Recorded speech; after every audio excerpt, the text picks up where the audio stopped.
So ayan men, for today's video magluluto tayo ng bam-e kung tawagin sa amin dito, pinaghalong pansit at saka sotanghon. So ayan yung mga ingredients natin. Meron tayong bawang, sibuyas, carrots, kamatis, saka red bell pepper. Siyempre yung itlog ng pugo, may atay ng manok, at yung manok, at saka repolyo. So simulan na natin guys ang pagluto. So simple lang, yung natural. Yan, siyempre lagyan ng mantika, gigisayin natin yung bawang, sibuyas, lalagyan natin yung kamatis sa red bell pepper, men. Ayan na.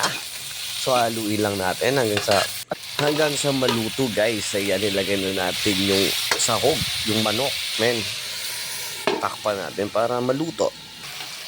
So, sunod niya, syempre, gusto natin, lutuin lang natin. So, pag kayo nagluluto ng pansit, ito napakasimple lang, guys, na recipe. So, kayang-kaya yung gawin ito sa bahay nyo. So, nalagyan natin ng paminta. Saka natin ilalagay yung liver ng manok, guys. Ayan, napakasarap nito. Parang kompletong ricado eh. So, ayan.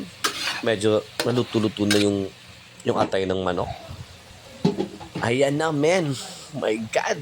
Sa timpla na natin, lagyan natin ng konting toyo, oyster sauce. Ayan. So, haluin lang natin, guys. Nakakagutom na naman ito. My God. So, ayan na, men. Kumukulo na siya.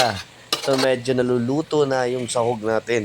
So, saka natin lalagyan na ng tubig, guys. Ayan. So, di ba kayo kung gaano karami? So, lagyan natin ng magic. So, takpan lang po natin ulit. So, pakukulin lang natin. Ayan, pag kumulo na. So, lalagay natin yung carrots, men. Ayan. So, sasabay na natin yung repolyo, guys. Ayan yung repolyo. So, dalawang gulay lang yan. Yan, may repolyo, may carrot. So, saka natin ilalagay yung sotanghon, guys. At saka sabay na natin yung pansit. Yan. So, takpan natin para maluto yung noodles. Yan, men. Nako. Napakasimple ng recipe. So, haluin lang natin ng haluin. So, makikita nyo, guys, may konti pa siyang sabaw.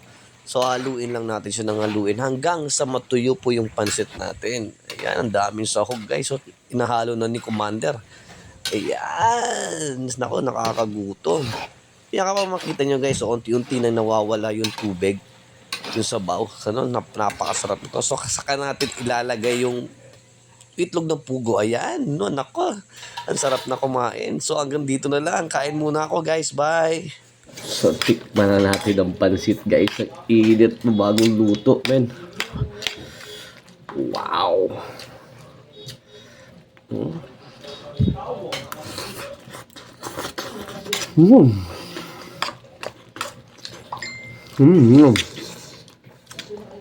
Init.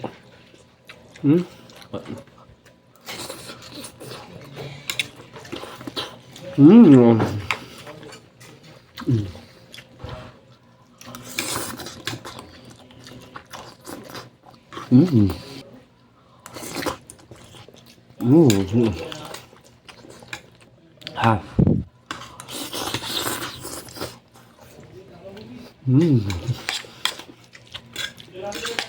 Mas masarap kainin ang pansit basta bagong luto. Kahit mapasukaw, sarap naman.